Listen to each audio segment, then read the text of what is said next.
নমস্কার, ধন্যবাদ। আমি Deben and welcome to my channel the Adbhut Bangali and welcome to a fresh new blog.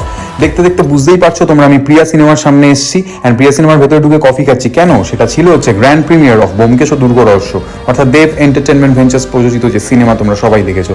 রানাদা এবং সমাধির সাথে দেখা হয়ে গেল, বলতে বলতে সুপারস্টার অ্যান্ড রুক্মিণীদের প্রবেশ। কি সুন্দর লাগছিল দুজনকে, জাস্ট অসম। প্রচুর প্রেজের ভিড়, আমাকে খুব একটা খারাপ লাগছিল না। তোমার কমেন্টস করে জানো আমার কেমন লাগছিল। সুমনদার সাথে দেখা হলো, অর্থাৎ সুমন স্যার বলি আমি। সুমন হচ্ছে কাবলিওয়ালা ডিরেক্টর। বলতে বলতে নীলায়নদার সাথে একটু হাই হ্যালো হয়ে গেল। নীলায়নদার সাথে হাই হ্যালো হওয়ার পর বিবাস বলছিল এখানে খুব গরম লাগছে, কি করে বললাম চল উপরে যাই, এসি আছে।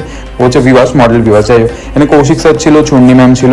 বলতে বলতে এই লোকটাকে তোমরা সবাই চেনো, দ্য ভিলেন অফ বেঙ্গল, যাকে ফোন করবো ভেবেছিলাম, কিন্তু শেষ অবশেষে প্রিমিয়ারে গিয়ে দেখা হয়েই গেল। অবশেষে ভালোবেসে চলে যাবোটা করিনি, আমরা চলে গেলাম হচ্ছে কি দুজন মিলে সিনেমা দেখতে। সিনেমা দেখতে গিয়ে ভাবছিলাম কিছু যদি খাওয়া যায়, এই করতে করতে বাইরে বেরোলাম।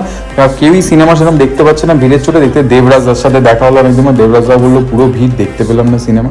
রাজাদার সাথেও দেখা হলো, ডিরেক্টর রাজা চন্দ্র। এরপরে চলে গেলাম সোজা স্টেজে, যে কি হচ্ছে না হচ্ছে এটা দেখার জন্য। গিয়েই দেখি সুপারস্টার অসম লুকে দাঁড়িয়ে আছে প্রেসের সামনে। অ্যান্ড আফটার দ্যাট দেখা হলো এই মানুষটার সাথে, আমার স্যার, তার লেজেন্ড শান্তি কাকু। শান্তি কাকু আমাকে জিজ্ঞেস করলো কেমন আছে। আমি জিজ্ঞেস করলাম তুমি কেমন আছো। আমাকে একসময় ওয়ার্কশপ, আমাকে অ্যাক্টিং ক্লাস আমি এক দুটো করেছিলাম।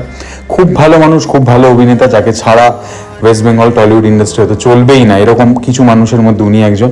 তারপরে এই যে সোয়াগ নিয়ে লোকটা বেরোলো, সোয়াগ সে করেঙ্গে সবকা স্বাগত, এরকম একটা ব্যাপার। ওনার মধ্যে একটা হাইপ আছে, যেরকম সিনেমায় সেরকম বাইরে না। বাইরে ভিলেন নয়, বাইরে অত্যন্ত ভালো মানুষ, কিন্তু ডিএসএলআর ছাড়া উনি আবার ছবি টবি তোলেন। এই হলো ব্যাপার।